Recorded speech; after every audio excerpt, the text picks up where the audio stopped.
Average guy, old stories hit high, tells of struggle and strife. Keep your head in the fight. Broken bones in the street, ain't no place for the weak. From the land of the brave, where the words cut deep. Coming next on the air now, feel the despair. Generation X, shout out, shattered somewhere. Rising up from the dark with a fire and spark. Rage and passion combined to leave a lasting mark. Coming next, shouting loud, voices from the crowd. Through the mist of... All right, welcome to Common X Podcast with Jared and Ian. This is episode 25, and we have with us today Simon King. What's up, dude? How you doing? Hell, thank you for having me. Episode 25. It's the quarter century. You did it. Yeah. 25 years in. It's over the hill for a teen rock star now. That's it. It's Britney Spears 2008. No one wants it. Oh, so yeah. We just turned old enough to drink in episode 25, and now here we are, man. That's it. You're done. You're out. That's Hollywood for you, baby. Then you get guests like me. That's what happens. Right. So, I mean, you're an up and coming, like you're an insane comedian, man. Like your work is just great, dude. Like, Thanks. so like, tell us more about you, man. Well, ironically, I have been a comedian for 25 years. So as many episodes as you've had, I have 1 year per episode. I started in 2000 in Canada. I was born in England, and we immigrated to Canada when I was just a little whippersnapper, like 5 years old, and then grew up in entertainment and became a full-time comedian. I started in 2000, became a full-time comic in 2002, and then since then have toiled in obscurity.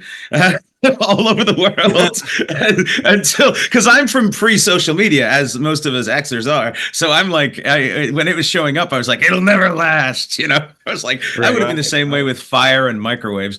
But and then this last few years, I've kind of figured out how to get my word out a little bit. So everyone's like, where did this guy come from? I'm like, oh man. You have no idea how high the mileage is. So, so that's me. Awesome. I'm a kind of comic who just, I really firmly believe in, I think that because I'm not a very good at pandering, so it's not my nature. So I really firmly believe in like, this is what I say. You don't have to like it. It's like going to an art gallery. You know, you don't have to like every painting, but I'm going to put them on the wall. So, Right. you know, if you like it, good for you. That's it. Right, exactly. That's awesome. And you said before we hopped on the show here, when we were kind of like gabbing around, man, you've got some dates coming up in America? Yeah, I've got Oklahoma next week, McAlester, Oklahoma. Got Wichita, Kansas on the 20th at a place called Vorshay's, which is this really cool kind of kitschy cocktail lounge place. I like to play. I don't often play comedy clubs. I do, once in a while I do, but most of the time I play like rock bars and punk bars and kind of quirky venues, because I realized a long time ago with my stand-up particularly, like I got to a point where like if people are just coming for comedy, then it's going to be hard for me to do everything I want to do. So I'm very specific about letting people know what they're coming to see. I'm very dark as a comedian. I don't really have any things I don't talk about. I'm obviously not hateful. That's not something I would ever do. But I definitely am a person who broaches pretty much every subject. So I kind of pulled myself out of clubs years ago to make sure that like people who came, because I'd rather play 50 people who want to be there than 500 who thought it was chicken wing night. You know what I mean? So that's kind of what I do. And then I've got Eureka, California. That is a comedy club, but that's a punk rock comedy club called Savage Henry. And that's April 4th and 5th. So those are the ones coming up in the next little bit. Finally getting back down to the States now that everything's chaos. So just coming to bring some Canadian calm to you guys. There you go. It's perfect for it right now, man. It's perfect for it. Yeah. Who knows what's going on with those? Maybe we'll have to find a dive venue in Spokane here. You can work your way over here. Oh, dude, I would love to go to Spokane. I'm doing Idaho sometime at the end of May. So, I mean, it would be easy enough to add Spokane to that. You know what I mean? But I love Spokane. I did a show there years ago, actually just outside of Spokane, when I did the Seattle comedy competition. And it was like some crazy dive bar, and absolutely like every other comic was like, have you ever noticed? And shoving cart wobbly wheel. I'm just getting up there screaming like the fucking system. It went well because it turns out people at Spokane kind of grumpy. So it worked out really well. Oh yeah, man. You got to like bring your A game when you come here. Like I went and I saw Boy, and they were like just on him, man. Like you know, I just can like really appreciate that kind of comedian too, because like a guy like Joe Coy, he just man, like hecklers didn't like stand a chance. Dude. No, he's just like, he's been in the business for so long, you know, like you, and like, yeah, you got to be that kind of comedian when you come here, man. And they got good shows at the Spokane Comedy Club and stuff, man. Like, so if you're ever around, oh like, yeah. They say the thing about being a comic this long too is it's kind of like being an old hooker. Like it doesn't matter what happens. You're like, ooh, a dick. Like, you know what I mean? Like it's not surprising at all. Like you're just like, nothing shocks me anymore. Like it really doesn't. Like I've done 8,000 shows at this point. Literally nothing. It's kind of sad that nothing new and exciting. I mean, it's still fun to do shows, and but it's very rare something will happen and I'll be like, oh, I didn't see that coming. It just never, because I'm like, oh, that's only happened twice before. I remember that.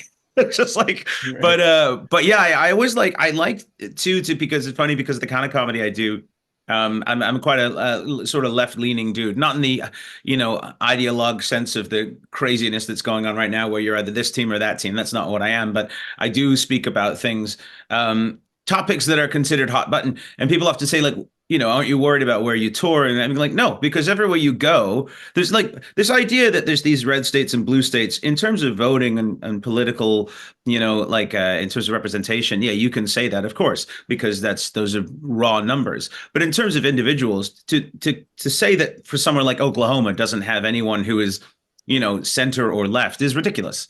It's actually not true at all. And so the idea that and I also don't mind who I play. I just know that fanatics on either side, left or right, are unreachable. So there's not someone but 99% of us are not there. No matter what the media on any end would have you believe, we're not nearly as divided. It makes people a lot of money for us to be very angry at each other.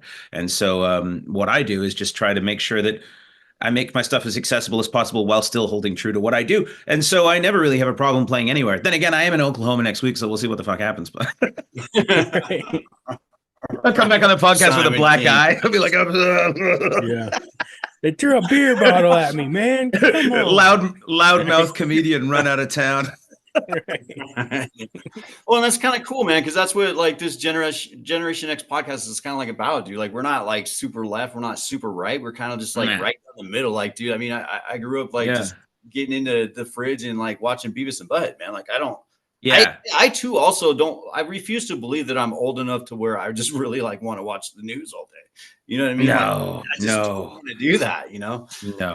I mean, I think the Gen Xers are an interesting group because we are kind of. I say in my act, I'm I'm one of the last analog people because our generation, even though we were born in the 60s and 70s, it's still you came of age in a time when things were still analog. I mean, our formative years were in the 80s and 90s. And so I remember in 2005, I had a meeting in LA and I was 5 years into my career, almost 28 years old. And YouTube had just come out. So I was an adult when it was this thing. And so I think we have this interesting perspective of knowing what life was like before, but not being so old that we're I remember how great it used to be. We have this benefit of we remember what it was like to texting was why would anyone text? You make a phone call. But we're also at that point where we're still young enough that I think we still are relevant and still we're not too set in our ways. Most of us, I mean, obviously can't speak for every Gen Xer, and early millennials are like that too. I think millennials before sort of 84, 85, they were kind of the same because I think they had enough time before the internet took over everything to make it kind of more reasonable for them to have a perspective that isn't completely tinted by everything they see on social media. It's an interesting bubble to be in, the Gen X bubble. It really is. And especially towards the end of it is an interesting one as well. Yeah, for sure. I mean, before, everyone had a computer in their pocket, I still remember race home from playing basketball at the park, to hopefully have a message on the answer machine from that girl I wanted to, get at or whatever. Or talk to me. Oh man. And then you're playing phone tag and it's oh man, what are you doing? And you can't just sit around with this phone, with a 30-foot long cord hanging off the wall, for her to call back. Get on with your life, go play some lawn dart. Yeah. And my buddy machine that still had a tape in it, right? You had to rewind it and delete it. Oh yeah. And I had it with the little mini tapes. I remember I got one of those. It was fancy. I was ooh, someone's big time.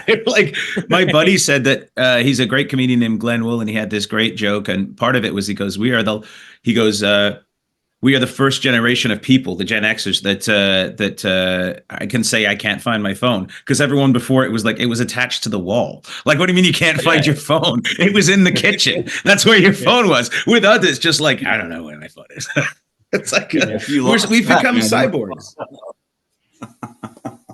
For sure. Or, when the first, mobile phone came out, it was the size of a cinder block, right? So, oh, you mean the brick over there? Yeah. Yeah, they should bring that back, actually. I think phones should get bigger and bigger and bigger, to the point where they, first of all, they can weigh 4 or 5 pounds, so people will get a little exercise. You know what I mean? Like, they should be big, heavy phones. So you got to pick it up like this big, heavy phone. And then everyone will know. It's like, you can't sneak that you're on your phone. You'll be like, I got to take a picture. The 35-pound phone, like a backpack, like a phone that's, you can still have all the functions, but you have to have like this big Radar O'Reilly style. Like, that's what I think you should have. I think that would really change society if we just made phones 15 pounds. That would change everything. People wouldn't be texting while they drive, because the forearm strength you'd have to be able to do that. It would solve so many problems. Oh man, it would solve so many problems. It's like people wouldn't take their phone everywhere. Status, dude. Like, the bigger the phone you got, like that's yeah. Right. Yeah. I just got a new 40. I got a phone with wheels on it now. Pulls me around, 48-pound phone. I love the idea that it would change everything. Yeah, my phone mansion. You live in your phone. That's it. I live in. Well, we already drive cars that are essentially phones. It's one step more, right? It's like, where's your phone? Oh, it's on that acreage over there. I gotta go take a call. We just go completely backwards. I like the idea of this.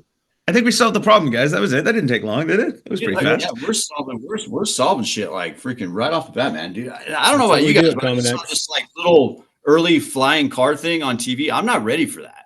Like, did you guys see that? Oh, it, no. Slowly flies out. Like, it looks like a parallel park, just like drop. Well, they're drones now, right? Like, they're just putting you in a drone. And I'm like, I don't think that's basically a good idea at all. I mean, I think, do we really need, look, I've seen people in parking lots not be able to handle that. Do we really need to add a third dimension to idiots? Like, do we really need to be able to have people like tailgating you from the bottom? That's not good, right? Do we need that? Right. You can't drive, and now we're gonna like throw all these extra layers of craziness into it. My God. Like, it's just like, and then also it's like, well, they'll be self-driving. Well, who controls them then? Because the last thing I need to do is be thinking I'm on my way to coffee, and then some crazy military dude flies me into a Pakistani wedding. That's the fucking last thing I need to have. Oh, yeah, man. Good. Yeah, dude. What's the pullover process for that? Like, officer, I'm like, where am I going? It's like, turns on your way to attacking another country, and you don't know why, because just some guy's got the RF signal fucked up. He's not a Predator drone. That's Simon. Just fucking flying. My little station wagon. Back to the Future 2, right? Back to the Future 2 had flying cars, right? Exactly. It did have flying cars. I like Back to the Future 2, but in comparison, Back to the Future 2 looks like quite a nice place to live compared to what's happening right now in the world. You know what I mean? Yeah. Dude, I had positivity there in Back to the Future. Flying skateboard thing, man. I'm like, whoa, like, how do you, like, nah, man, like, you're not strapped in on that. Like, the hoverboard? Yeah. Like, yeah. Hoverboard. Oh, the hoverboard. Yeah. Dude, Marty McFly was just like, we will. Right. We will get that eventually. We will get anti-gravity eventually. And then when we do, it's just going to be, because every time we get one of these technological advancements, we think it's going to be great, and it just ends up being irritating. You know what I mean? Like, it's just going to be one of those, because the first time we get anti-gravity, it's going to be great, because everyone's going to be like, oh my God, we don't have to worry about planes crashing. We don't have to worry about this. Anti-gravity is going to, make, and then it's just going to be like, my kids' fucking toys are 3 feet up and keep hitting me in the dick every time I walk around. That's all it's going to be. It's going to start out great. Then you'd be like, where's it? It'll be like, you'll go to the gym, all the weights are floating near the roof. You're like, what the fuck? Like, that's all it's going to be. 30 years from now, mark my words, we'll just be annoyed by all of it. We'll just be like, I can't take this. And then there'll be like a millennial podcast or like a Gen Z podcast doing the same thing we're doing, being like, you're not fucking technology. Right. Remember when you used to step on toys? Now they just hit you in the nuts.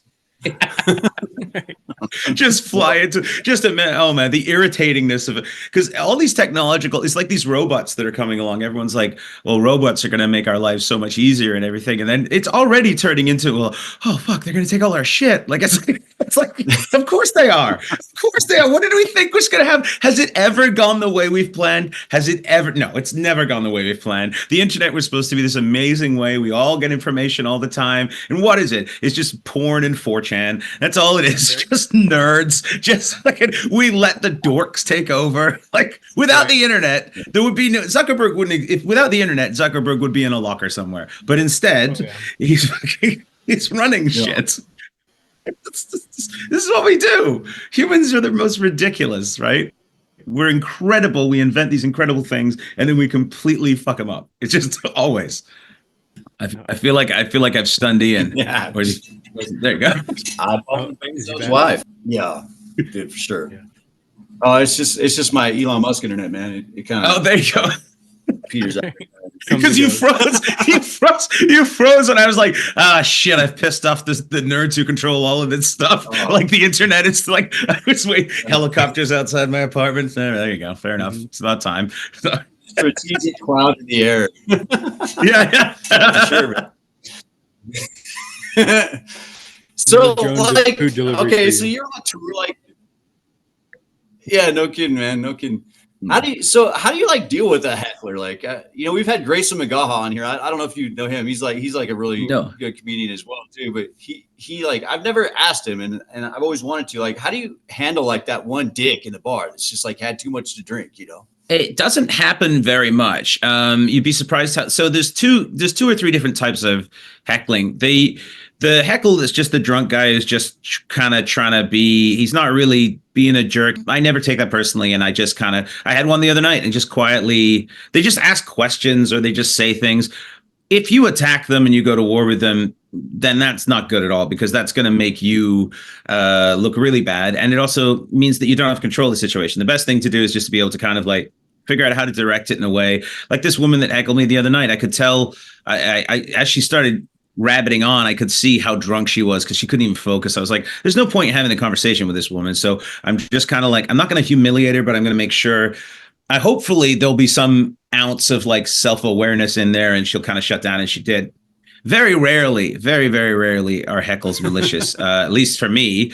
Like I said, I've done about 8,000 shows, and I'd say in that 8,000 shows, probably a couple dozen times I've actually dealt with real malicious hecklers, like people who actually are aggressive or mean, or because it just doesn't happen a lot. Part of it for me is the speed I go and the energy I bring. It's kind of like, it would be like drinking from a fire hose. Not a lot of people really want to try it. And when they do, it's like, but my job is to be able to outwit them and be louder than them and faster than them, because that's my job. And they're drunk and causing a problem or whatever, and I'm sober and working. So theoretically, I should be able to handle it. Very, very, very rarely does it ever get to a point where it gets too tense or weird. I've made a couple of people cry. I'm not super proud of that, but it's also like, it's hard not to take it personally sometimes too, because they do, they forget that I'm a human. Like they're not, you're not in a movie theater. Like this is a human being you're talking to.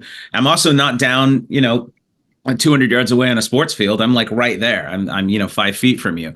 And so it does bother me when the only thing that really bothers me is if they bully my openers, or if they're really shitty to my openers or other. I don't like bullies. I can't take it. And so that's the only time I'll snap. Most of the other time I just, make them feel kind of bad about leaving the house, and then we're pretty much good. But it doesn't happen a lot. It's pretty rare. And if it's happening to you every show, like some of these videos you see on the internet, you're doing something wrong. Like if every video is like, I can't believe I got heckled again. It's like, well, maybe, I'm just saying, like maybe it's a you problem, Yeah, if you're getting heckled every show, it's like, dude, it's like, that's like walking around and go, every person I meet's an asshole. Hang on a second. I'm just saying, like, really, the crossing guard? Like, maybe it's you. That's all I'm saying. So, right. Here's a mirror. Like, oh, exactly. Audiences will give back what they get. Most of them, almost all audiences want you to succeed and want it to go well. They're more uncomfortable when it doesn't go well than you are, which is hard to believe, but they are. They want you to succeed. It's very rare they don't want you to, because most people, their default position is not rage and hate. You do get those guys, but it's how you choose to deal. If you don't give them a reason to escalate, and they do it anyway, you're always in the right. If you continue to antagonize them and give them a reason, then you lose your footing with the audience. So you can never let the audience kind of see that it was your fault this happened. And as long as you can do that, you outnumber them, hundreds to one. So there's really not much they can do, because I do hundreds of shows a year. So to me, if the show goes badly because some guy's heckling, that sucks. But I feel worse for the audience because I'm doing another show tomorrow night. But these guys, this might be their night out for the week. You know what I mean? Or like some of these people, right, they wait like a couple of years to see me because I don't get to, there's only so much I can get to certain towns. And then some guy wrecks it for him. That's not fair. You know what I mean? So that kind of bums me out. Yeah, that sucks, man. So, I usually ask this when we have, musicians on, because we've had some cool musicians, man. We've had Ivan Dorsch, like we just like we're bullshitting with him yesterday. He's from Men Without Hats. We had Rudy Sarzo, from Ozzy Osbourne and Quiet Riot. That's amazing. But let me ask you this: I mean, you've done so many shows. Have you ever had an epic stage fail? What do you mean, like a bomb, or like it doesn't, like it just, you get out there and it all kind of falls apart? Like a tripped or something fell. Yeah, just like, well. Oh, like a calamity. Yeah. How do you handle that? I've had there's things like that happen. There's things like that, like the I remember years ago I was doing a spinal rehabilitation show, and these are people who like quadriplegic stuff from accidents, and legit fucking great people, but just so you go and do a show for them, and I was headlining it, and I jumped on the stage, and it was this big gymnasium area, and they're all in their chairs and stuff, and I jump on, and the stage split in half. It was two risers, and one goes one way and one goes the other, and I like do these half splits, and then I kind of half pull the stage back together. I was like, oh fuck, I almost broke my neck. And then who was going to perform? You know what I mean? I just be with you guys, right? And they start laughing. I'm like, maybe you can give me some tips if I fuck this up again. And the whole show, I had to hold the stage together with my feet. Oh, no. So I was like, man, I just kept making jokes like, I can't even move. You know what I mean? But I can't, it's just stuff like that. Because it's like, if you're in the moment, like I had one, this was actually a heckle story. I've done this twice in my career, but the first time this ever happened was about 15 years ago now. I was doing a place called Saskatoon, Saskatchewan, and it was like we're doing these corporate shows. Me and this other comedian, Matt Billen, great comic, and so Matt and I are doing these corporate shows. And corporate shows, you got to behave. You can't swear. You can't do anything right. So we're stuck in this hotel in Saskatoon for 6 weeks. In the middle of it, the bookers are like, "Hey, we've got this gig for you in a place called Medicine Hat, which is about 6 hours away. Little, kind of town, little city in Edmonton, real rough, in Alberta, real rough." And so we're like, okay, well, we got to do something. We'll drive there, right? And corporate season, there's lots of comics coming and going. And there were two other buddies of ours, Ryan Patterson and Paul Meyerhog. And this is relevant later. And they're both like 6'5", and they're both these big comedians. And as we're leaving Saskatoon, they called me and were like, "Hey, are you guys in Saskatoon?" I'm like, "Fuck, tonight, the one night we're actually going to Medicine Hat." And they goes, "Oh, that's a bummer. Oh, I guess we'll catch you guys some other time." And so we can't see it. So now it's the middle of winter. We're bummed out. We're going to this terrible gig for like no money on a Thursday night in Medicine Hat. We get there and the bar is split into two, right? So one side is a showroom, and it has about 100 seats. And on the other side is like the pool hall type bar room. And there's a wall down the middle of the bar. So it divides it into two equally sized spaces. So before the show, the showroom is absolutely chaos, right? There's this elevated area next to the stage. So as you're standing on stage, there's the showroom part here and then elevated with some tables here. And this area is nuts. And what it turns out, one of the servers said, was it's the former owner of the bar's Christmas party was happening right there. And they are drunk and ridiculous. And there was this little dude was playing pool before the show. And my buddy Matt was like, "I'll go up first and you go up." And I was like, "Fair enough." So this little dude playing pool before the show, and I'm like, "Hey guys, show's about to start. Can we just stop the pool? Stop playing pool?" And he grabs the cue ball and he looks right at me and he goes, "Jewish," and then walks away. I'm like, "Here we go. This is what we're dealing with right there. I know this is going to be a fucking problem."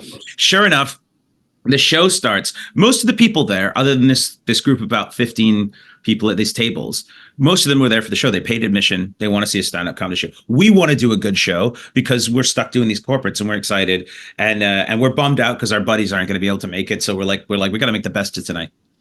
So my buddy Matt goes up and he starts the show, and literally everything he says, they cut him off. They shut him down. They're just these guys, this table, particularly the little bald dude at the front with the cue ball, still holding it, by the way, sitting right there at the front. Every time Matt opens his mouth, just heckle shitty, real piece of shit. And I'm getting angrier and angrier in the back, right? And so finally I go. So Matt does 30 minutes. He's supposed to do 45, but he's like, I can't fucking, I'm like, hey, I don't blame you. So now I'm in a mood. So I go, all right.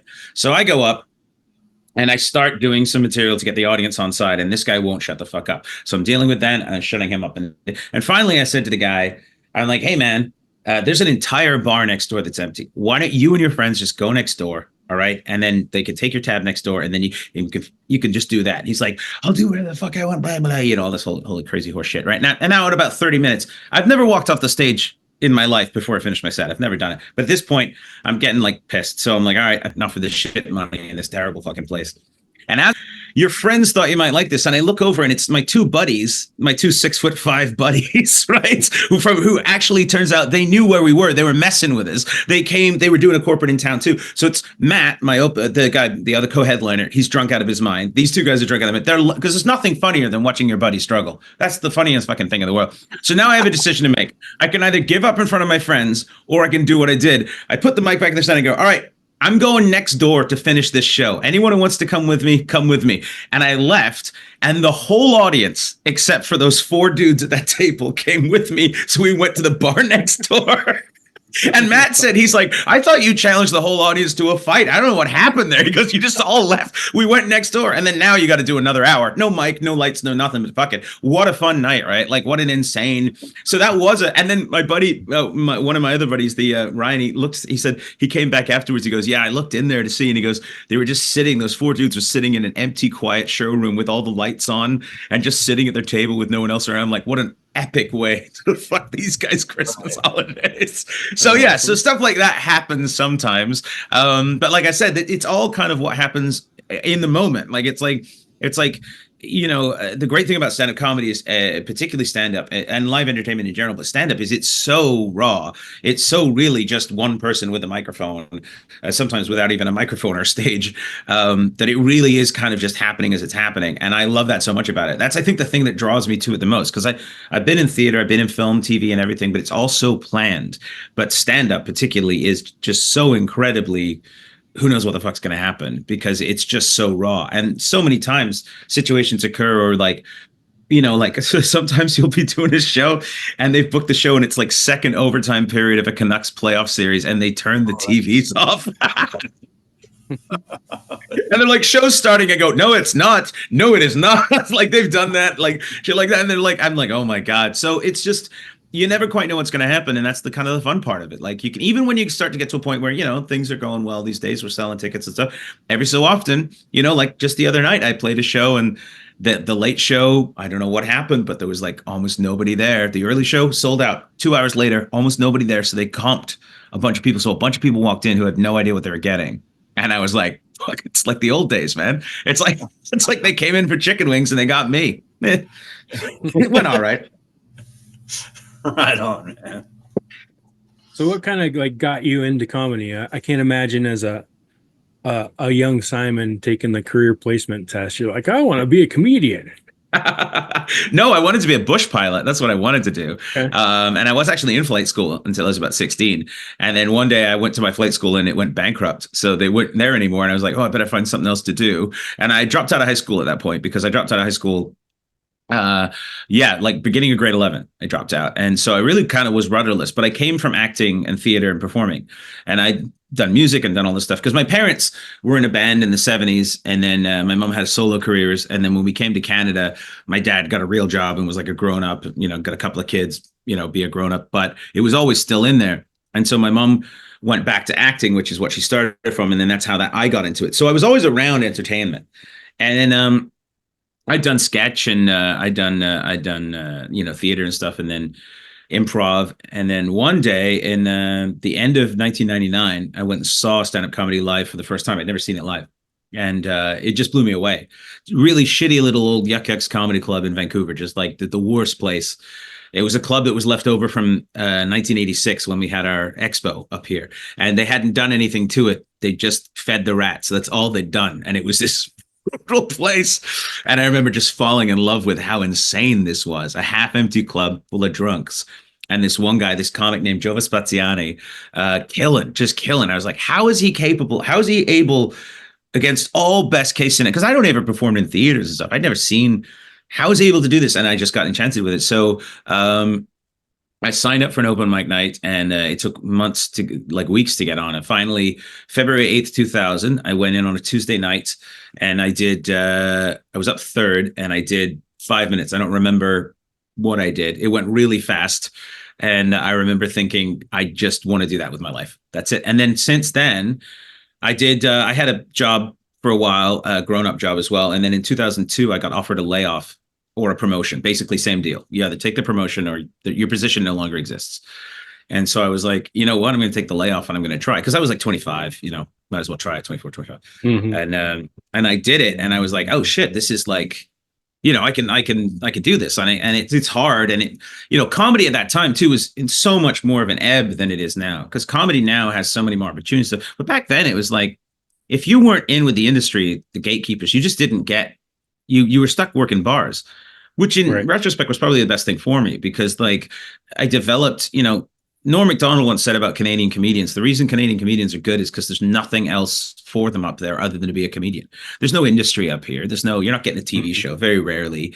We're not seen that way. Most Canadians have to leave Canada to become successful. So we just kind of, it's like Rocky IV. We're just on the mountainside, just, like climbing, carrying things, because that's just all there is up here.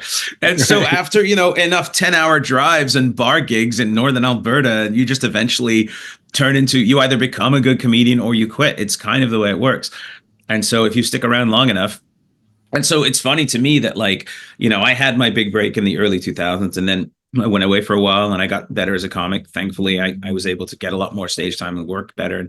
And coming back now, even though I'm 47 now, in comedy, that doesn't really matter, because age isn't really, it's not like I'm trying to be an actor or matinee idol or pop star. I'm a comedian. Like I can be 70 and do this. So to me, it feels like a whole new kind of resurgence of my career. So it feels like ever since COVID, I kind of got to start again, because I took that big break that we had to take. Because I was a 400 show a year guy before that. Like I was just out every night. And it got me time to recenter with my family, because I have a son. And it got me time to kind of realize that comedy is great, but it doesn't have to be the only thing you do. And I think it's given me a better perspective. And now, I'm here. So it's been a really interesting journey. A lot of real near misses, a lot of almost Saturday Night Lives, a lot of almost my own shows, a lot of all these things at the time that at the time you're like, oh my God, it's the worst thing in the world that happened. I didn't get this appearance on the Tonight Show, or I didn't get this. But as time goes on, you kind of end up being like, oh no, that's just kind of what my path's going to be. I've never done things the easy way. So, I'm very grateful for how I got where I am. And there's no, if you want to be a doctor, you want to be a lawyer or something, they give you a series of things to do. And if you accomplish those tasks, you get to be a doctor or a lawyer. That doesn't work in show business. You just kind of try. Right. And so I just kind of kept pulling levers, and I guess I will do that until I eventually, die, I suppose. Right. He's in it. That's probably it. Yeah. I got nowhere else to go. I got no other skill set. Like I just want to afford a real basement like this one day. That's all. The wood paneling. It's my Gen X basement. Because I figured we all knew someone or had a basement like this around that early 90s. Yeah. You can smell those curtains. So oh yeah. Dude, I can smell like the cigarette smoke and everything, dude. Like, yeah, this was from a Craigslist ad. Look at that bar. This was from a Craigslist ad that some guy was like, I'm liquidating my grandpa's basement. I was like, I need that. But my wife was like, you don't have space for that. I'm like, but I need a bar. And he's like, take the paneling, take it all. And I was like, I could have all of this right now. So this is my goal. This is all I want. I just want this room so that next time we do this podcast, I will be in an actual physical room like this, as opposed to a floating head, just using technology to live my dreams. Look at the carpet. Look at the carpet. Yep. Oh, man, dude, like dude, I had like grandmas that had that setup, dude. It's crazy. Oh, it's so good, dude. Yeah. Oh yeah. Like, look at the Plastic on the furniture, dude. Like, oh, Yeah. I love it. You can just feel this room. This is a real Gen X type room. You can feel it. You can feel those that plasticky wood. Oh God. You walk in, smell the mildew. Oh yeah. No, there it is. There it is. The big console TV in the back with the little drawer handles on the front, and then Right, and you had to hold the antennas, right, to get your Saturday morning cartoons. You had to screw in the antenna to get the fucking Go get the tinfoil. click, click, click, click, click, click, click. Oh yeah, fuck yeah. some of those cables with the doilies on them, man, and a couple of snaps, dude. Love it. Love it. The one Barco lounger that's just really creepy, like the creepy lounger. Dude, old school rabbit ear TV with like Matlock playing in the background. Oh, I love it. My buddy has a cabin. He has a holiday cabin, and it's stuck in like 1983. They haven't changed anything, and it's so fucking great. You go there, and it's like time travel. You're like the shag carpeting, the like crocheted curtains. It's amazing. I'm like, this is the most amazing place, and I want to live in it so bad. But I'm like, the only thing that's out of place is they have a flat screen TV. I'm like, it doesn't work. You have to somehow get that flat screen TV in a console with that 24-inch screen or whatever we had back then. It was like the big deal. Or those big projector TVs that they had, remember, with the things that slide out. Yeah, you had the door with the mirror. Oh yeah, it's like the size of a Honda Civic, and everyone was like, ooh, rich kid. 900-pound 65-inch TV. Yeah.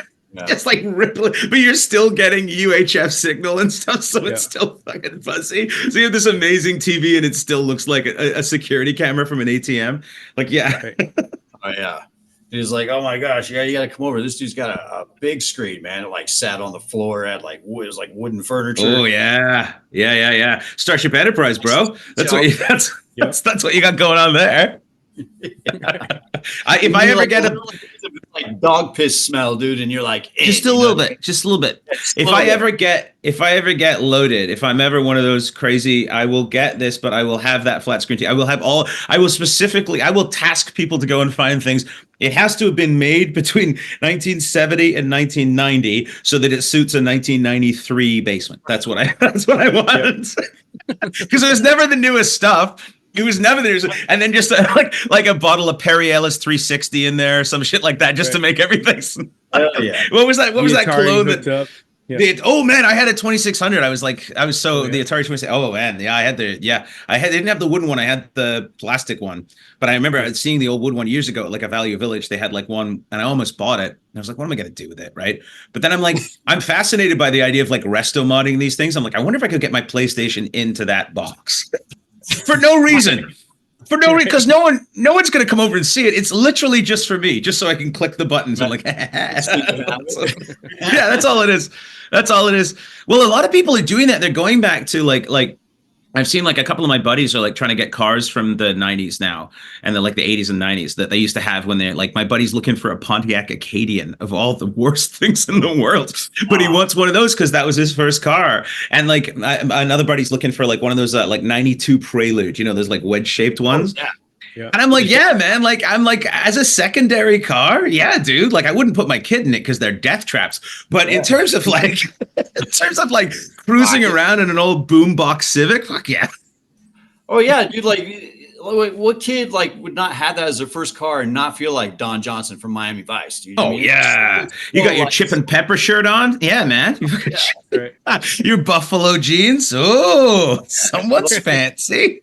To the girls in the trailer park, they didn't know that wasn't like a mini Ferrari, dude. Like it like looks like they had no idea.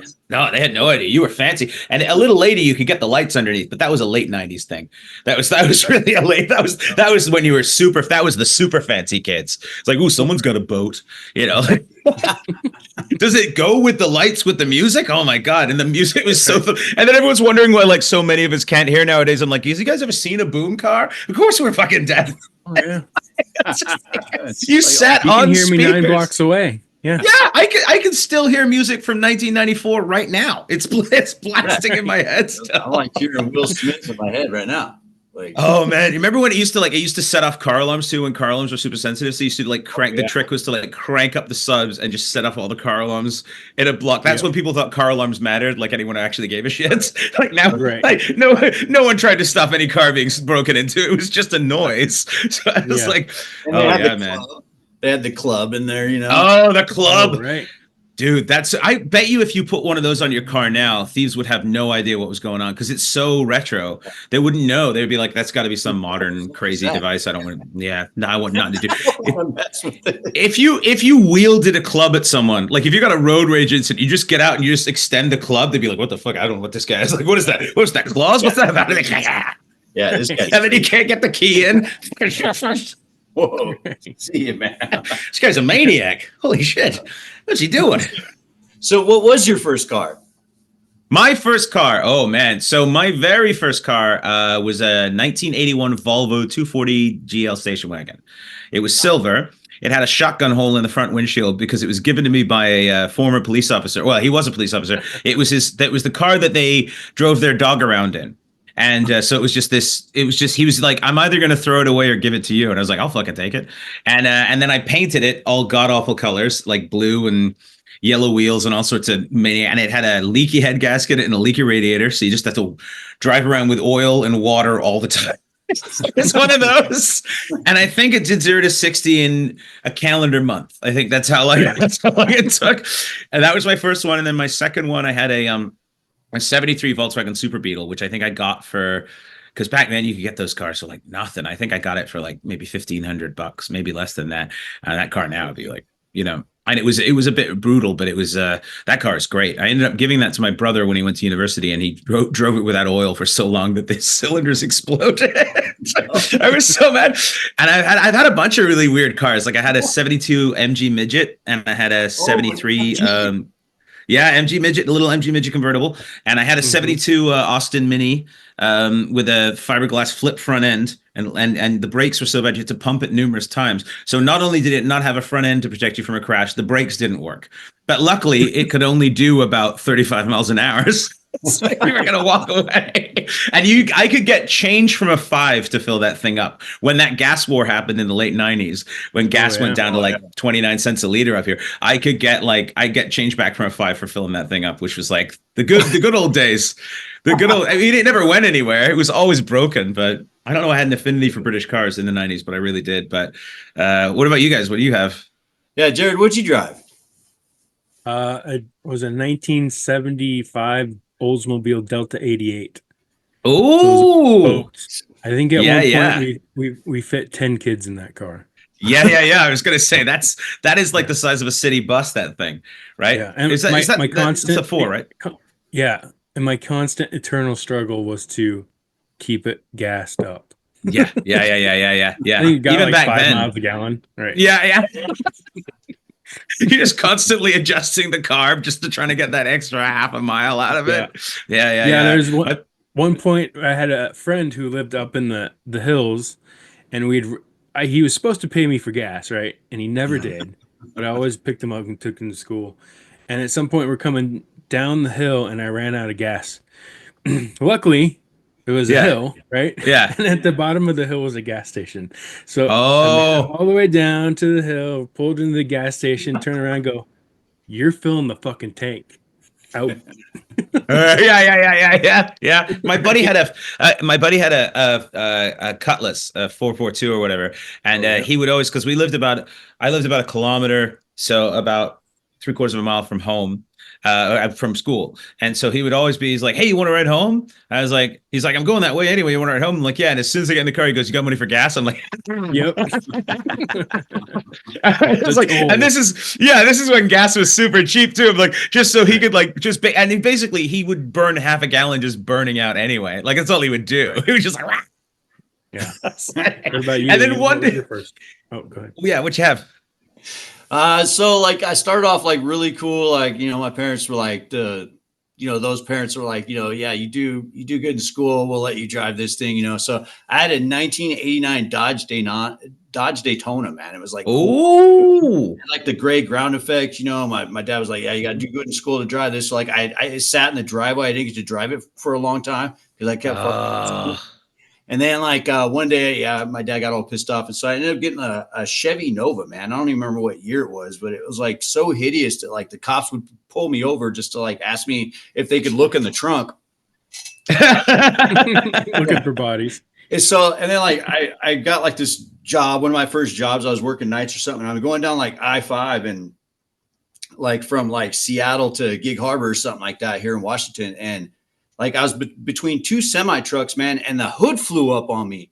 Like, have you ever had that happen? Like, I have had that. Yeah. Over hood, dude. This Yeah. thing's like a boat, you know? Yeah. And I'm like, dude, what in the heck? And I had to like learn the trick that you like look underneath the little, you know, thing, whatever. So like I drove that around with like a big like chain on it that I got at Home Depot. It was like this big. And I chained that thing to like try to keep it from popping up on me again, man. But it was crazy. I had the same thing with my MG. My midget had it had the hood. I was driving. I was going to work, and the hood just popped up one day. But it was a convertible, right? So like I was able to kind of like see out the side, and then and then when totally is for sure. And then when I got to work, I went to like a Canadian Tire, and I had a drill with me, and I drilled a hole through the hood and through the thing, and just stuck a farmer's bolt, a carriage bolt through it. It looked like a hood ornament, but it was slightly off center because I was so pissed. I was like, ah! That car was insane. It had no muffler, so it was only a 1275cc engine, but it sounded like 5 Harley Davidsons together. It was so loud. So you'd hear this noise coming. You'd be like, what the hell is, and then you see this little tiny car with this big wide guy in it. Get out of my way. Just like this insane. And it wouldn't go very fast at all, but it would make this hella noise. Like, just, and the seatbelts were those aircraft seatbelts too. So there was no they were on or off. So you'd stick them on and you would like ratchet them off. Like stuck in your seat. And God knows how these cars were legal in any capacity. The doors were this thick. So if I got hit by a paperboy, I'd be dead. Like just like great. Just drive around a sardine can, just happy as a clam. It's my car. I got a car. I got a red convertible. Look at me. This piece of crap car. Those pieces were hot though. Wasn't that like what was in Top Gun? Like the whole like chaser down scene. Like Tom Cruise is on his like little ninja or something, and he's racing through town. That was an MG, wasn't it? No, she had a Porsche 356, which is okay. And that's a great car, and I'd have one of those now in a heartbeat. But like, but every so often an MG midget will pop up in like the local Facebook Marketplace or something, and I think to myself, maybe I should just get it so that when my son's old enough to drive, he can know my pain. You know what I mean? Because it would be raining, so you'd have the hood up, but it would also be hot because the heater wouldn't go off, and vice versa. So you'd have the hood down in the sun, and somehow there would be water coming through the dash. Like I took the dash off once to have a look, and it was just spaghetti that had been melted together because there'd been so many dash fires over the years that it was just British Electrics, right? Like they make a pretty car, but they don't make a good car, and it was just. No. It was like a lump of taffy, and I was like, I had no wiring harness at all, just a lump. I was like, wow, I can put the dash back on and leave it alone, you know? Yeah, for sure, man. I don't know what happened to that car. I kind of miss it. Dude, all right. So like, man, dude, you've been such a cool guest, man. So we're coming to the like part of the show where we do Jared's 5. So he's gonna ask you some like, weird questions. Some of them are from like the guests from before, and like some will be a question for you to ask the next guest. It's like it's really awesome, man. Let's do it. I'm excited. All right, here we go. What is your favorite movie of all time? Ooh, that's difficult. It's my favorite movie of all time. It's a mood thing, but because I'm not a huge movie guy, but I do like, just for the absolute insanity of it, I like John Wick. Just for absolutely how insane the whole concept of this one man 60-year-old wrecking crew. Like he's an old man. I used to have this character where I'd be like, because John Wick was like, because he was retired, right? And his wife had passed, so he's obviously stressed. So I was like, what if he'd been stress eating for like 10 years or 5 years, and he was just morbidly obese? And it was like hugely, it was like, It's like fat John Wick, and he'd be like, I'm gonna get the son of a bitch that ate my hot dog. and he just try. But it's the same movie, scene for scene. But he's in a rascal scooter. Hey, kid. Killing people with chicken wings, right? Yeah. He Instead of killed the pencil, guy. it's a chicken wing, right? He killed a man with a fucking corn dog. He's like, baby, Or no. John Wick. I'm the Baba Yaga. So like, just for the joy of that, just for fat John Wick alone, I'd have to say John Wick or like Bourne movies, anything that I could physically never do. I'm really excited in it, like for that. So like we're like ridiculous cartoon violence. I'm always a fan of things like that. I should say something artistic and brooding and stuff, but nah, fucking shoot. I like it because I think I'm Canadian too. So we're so, to us, it's such a fantasy world that someone would have a handgun. We're like, oh my God, he's got a handgun. Right. He must be special. Right. That John Wick's a dangerous man. How many permits must he have? So Right. That's awesome. so there you go. That's that one, I guess. All right. Next one. Favorite Saturday morning cartoon. Oh, you know what? I liked Mask a lot when I was a kid. Remember Mask? Yeah. They had the vehicles that changed into different vehicles. I was into G.I. Joe and Transformers. I remember Transformers. I think I'd probably go with. Because I grew up on Warner Brothers cartoons, but they weren't really the same as like the Saturday, like, so I really like the Bugs Bunny, Daffy Duck, like sense of humor and stuff. I like that a lot. Right. But in terms of like what was actually on that we would sit down and watch, it was probably Transformers, I would say. Just because I love too the ridiculous, because even when I was a kid, I remember the ridiculous, like I noticed how ridiculous the animation was, where it'd be like Hanna-Barbera or whoever, they would always like, they'd use like one shot for like no frames, right? They'd always look like everyone had had a stroke. You're like, I'm going to get this guy. Like, it's like the worst. Like G.I. Joe was like that too. There's like so many scenes of just a guy like doing this, the same thing. He's like, go get him. It's like, dude, you can't reuse the same. Like, we're kids, we're not stupid. Like, no wonder our expectations were so low as humans. Like, I'm surprised. It's like we just don't expect really anyone to put any effort in at all. That's what the Gen X people are dealt with. Right. It's like those horribly dubbed Chinese kung fu movies, right? It's like, go get him. I do this thing where I do an impression of Liam Neeson without moving my mouth, which freaks the fuck out of people. I go, it doesn't matter. No, it matters. We're all just, I'm taken. You're taken. It's crazy. Look at that. You don't have anything else. It's weird. Like, it just, it's so strange. It doesn't matter. What's happening? Ah, Generation X. I get it. Okay. Like, because not a lot of people know that a lot of people know that I do a lot of impressions. So I've just been trying to find an interesting way to do them. That's like, so just do it like that. Why not? It doesn't matter. Look at that. It's weird. Oh my God. What's happening? Oh. Dude, that is awesome. Dude. It's so weird, right? Doesn't make any sense. Right. But that like perfectly leads into the next question almost is like, what's one thing you think people should know about you that maybe they don't? I think it's funny. So I think people, like, fans know that I do impression stuff, but I think what people don't really know about me is that I'm actually inherently quite optimistic as a person, because I come across as quite cynical and almost nihilistic, but I'm not. I'm actually very optimistic. That's why people think I'm angry, but I'm actually just really frustrated because I believe we could be better. If I really honestly was pessimistic and thought that there was no point, then I wouldn't be angry. I would just give up.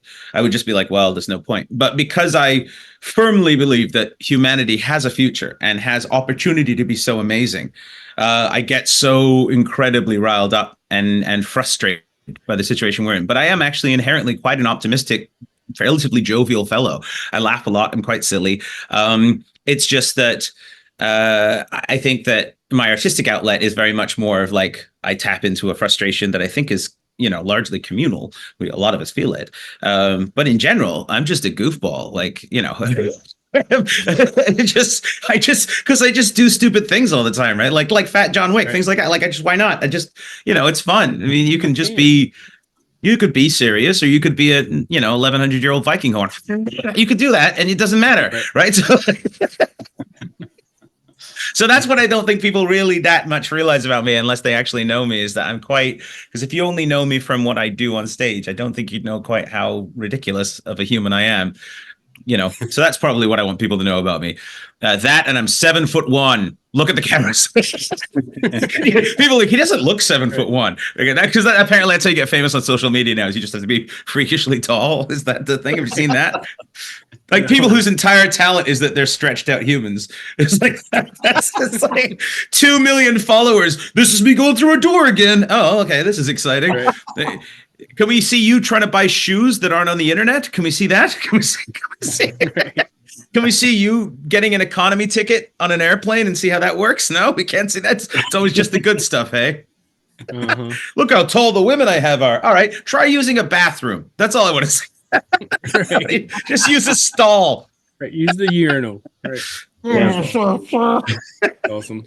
Buses suck. Sad tall man. I would pay a lot to see sad tall man on the internet. I'd join his Patreon. Giant sad tall man. I'm 7'3" and everything sucks. I have no money. Yeah, on his Patreon account. Pay for me to go to Japan and see what happens. Yeah, because when you're that tall, people just assume you have to be rich, because no one ever, you never see a 7 foot tall homeless dude. It doesn't happen. So like you never see like a really tall broke dude, because you just assume someone's that tall, they must be rich. But no, in reality, you could just be gigantically tall, but the social media would have you believe that everyone who's very tall has the best life. I really want to see a 7'4" busboy. That's what I want to see. I'm like, can I take your bottles, your plates? Just like those armfuls of stuff. Just like, you never see that. Right. You could take the entire table at once. Yeah, just a table in each hand. He's the best busboy we ever had. That's awesome. Hilarious, man. It's a giant busboy. That's what I want to see. Make that show. Never mind John Wick. They call him the bug busboy. I can see him kill everybody with one finger. Right. All right. Second to last one.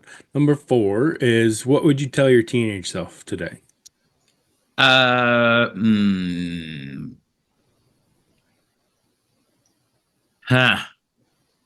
a difficult one. Because it's like, I think that you have value.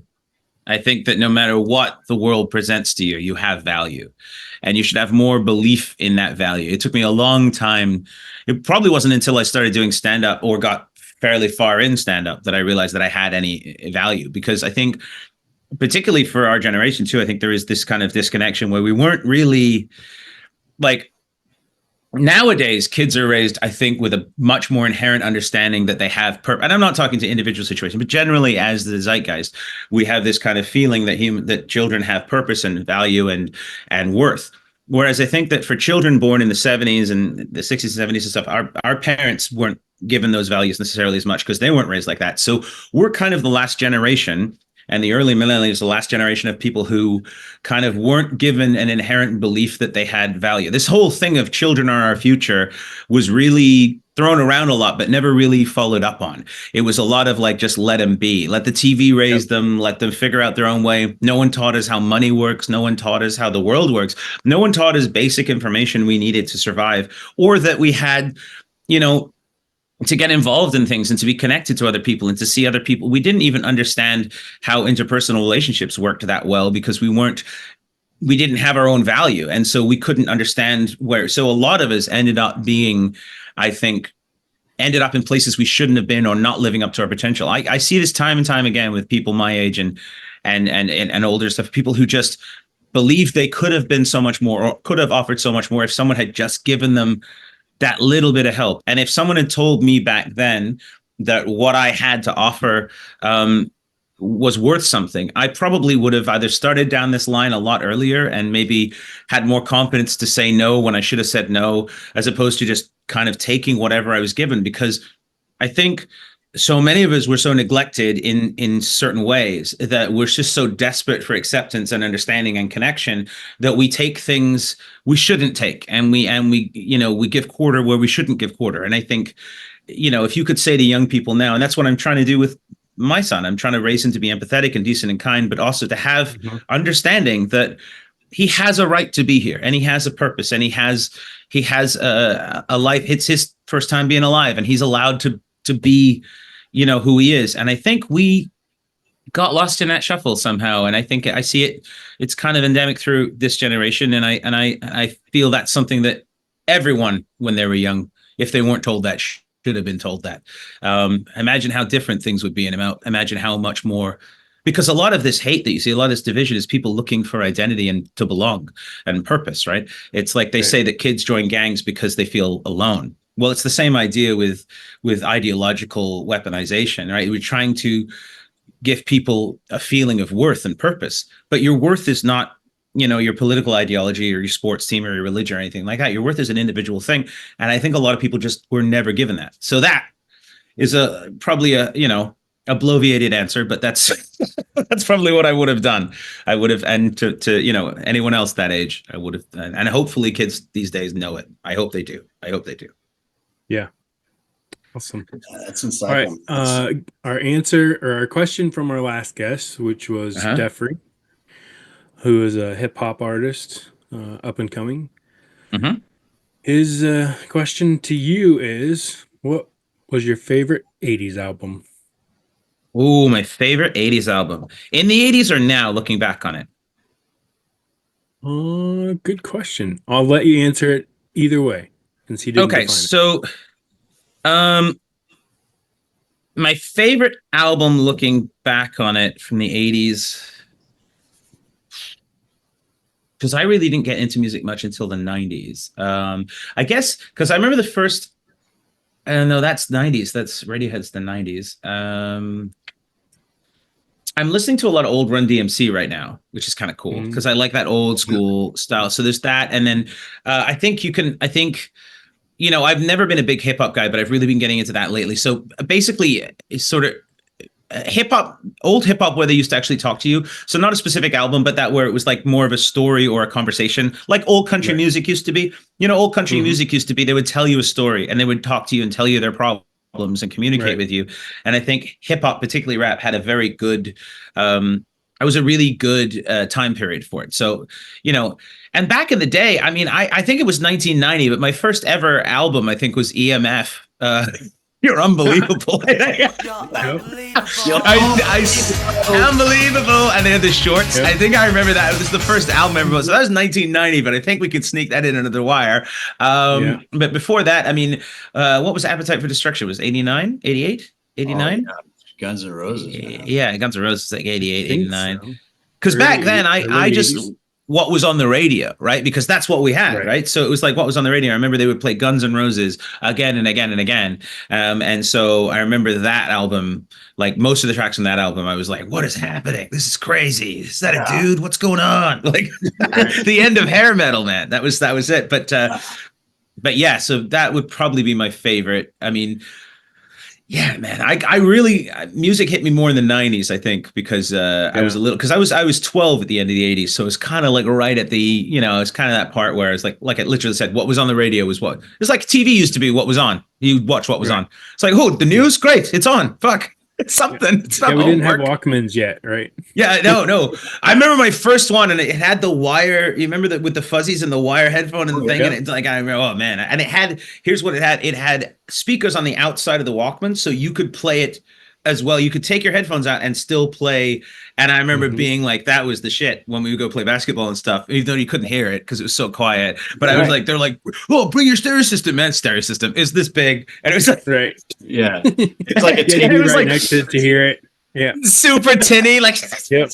it sounded like mice playing violins. And it was you couldn't hear it over the, but yeah, it was great. And it would fly through AA batteries. Like you would just use like every afternoon, you just be like through, because my dad used to be like, you need more batteries? I'm like, yeah, no, it's like, we're really thrown down hard. This is my big, I'm 12, this is how I'm meeting ladies. Right. That's how rechargeable batteries got invented. It was dads getting tired of asked for more batteries. That's what it was. That's what it was. They're like, I'm not going to buy more of these. I'm done with Plug this this shit. in, charge them yourself. Yeah, I think that's where USB charging came from. It was just a bunch of dads. That's all. It was just one level. They're like the rechargeable batteries aren't doing it. We need something more. There is this one thing. I think dads nowadays, like our dad's age, but with electric cars, is like, oh, I'm not replacing the batteries in this. No, Dad, you don't have to. Right. You're gonna put new. How many double A's does a Tesla take? Uh-huh. Just sliding double A's. D cells, motherfucker. I'm not buying D cells. What am I made of money? Dude, those big boom boxes had those freaking massive batteries, dude. It's like, where the hell am I going to get more of those? Man? You're just loading it like a fucking shotgun, just shoving C cells in the thing. Yeah. To get an hour and a half of music by the pool. Oh boy. Right. Kids these days have no idea. Like rocking OPP or like Run DMC, Walk This Way with Aerosmith, dude. Oh, like, you know? Yeah. Oh, OPP, man. Fucking, oh, yeah, Naughty by Nature. There we go. There we are. Yeah. Throwing down now. And it's funny too, because like those, this was before too, like the CDs really, CD players were really, because I got my first real CD Walkman in like the late 90s. And then you could just walk around with it like this, because otherwise it would skip all the time. Yep. you'd have to I remember like I had it like Wayne's World, I had it stuck to the dashboard of my car, and then every time we go over a bump, it would like skip. And it had skip protection on it. I'm like, what the fuck does it do without skip protection on it? Oh, thank God I don't have the shakes. You know what I mean? Like, if I was boozing hard back then, I'd be like, I can't listen to music in the morning. So, God forbid you were listening to Milli Vanilli, man. Like, oh, Jesus Christ. No. Girl, you know which girl you know which girl you know which. That's where it came from. It was just no one was scratching records. It literally was just they were dancing too much. Right. That was the death of Milli Vanilli. Going through this parking lot on speed bumps. Yeah. That was the original DJing, was just going over speed bumps. Right. Yeah, man, that's awesome. All right, man. So up to you. What do you want? What's the question you want our next guest to answer from you? Do you want a serious one or a fun one?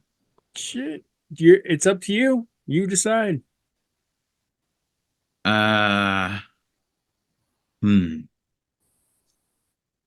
Okay.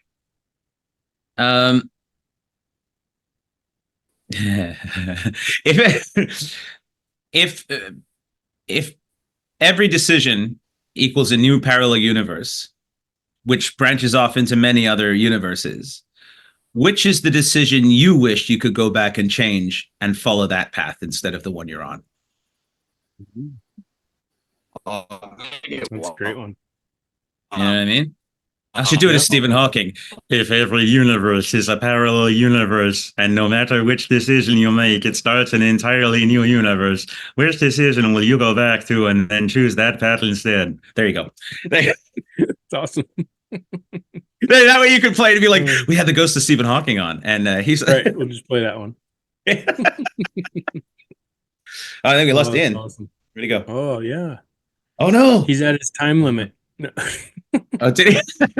He went back and made the wrong decision. He's like, I just thought about that, and he went back and pressed the button and forgot to. He's got to get quarters out of his pocket to put back in the viewer seat. Point operated internet. I love it. Oh shit! I've got 2 dimes and a nickel. I'm fucked. I gotta get back on the internet.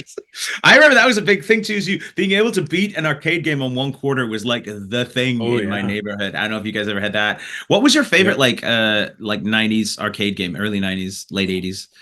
I loved Mortal Kombat, man. Oh, Mortal Kombat, dude. Yeah, we had that. Like that and Pac-Man. I was I loved Pac-Man too. Pac-Man was great. So, but yeah. And then once you're getting up there and some 6-year-old would come in next to you and you're like, all right, and they would just beat the destroy crap out you. Of you. I'm like, what the heck? And they're pressing the button so fast you can't even see their fingers move. I'm like, holy crap. Yeah, and then you're just over there like, no, hold on, combo. What was your go-to character for Mortal Kombat? Who would you play? I'm gonna go eat a whole pizza now. Yeah.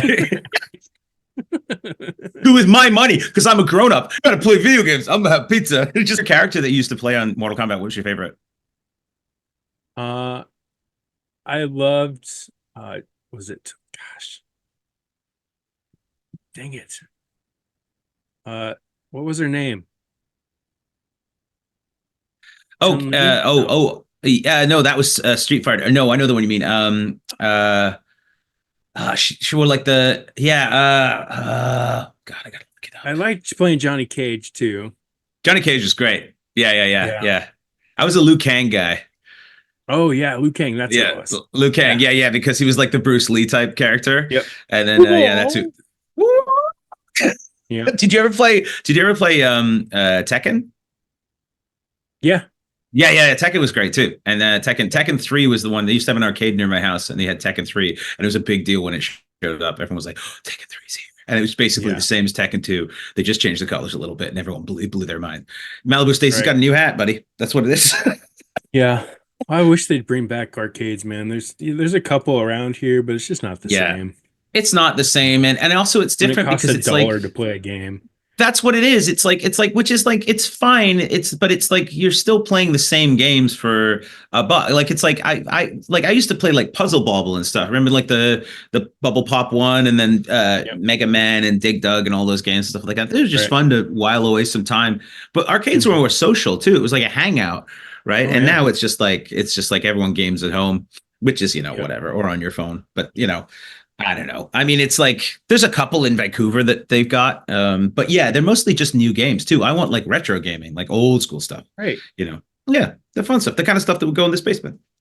Yeah, and it's like I bought my kids the little handheld game thing off of like Temu or whatever. Yeah. Or TikTok Shop or something that has like 600,000 games. Like every game from our childhood is on one thing. I'm like, man, that's cool, but it's not the experience. But. Yeah. I want to get one of those, actually. I'm thinking about getting one because my kid, he's 8, so he's not really into gaming too much, like Minecraft and stuff.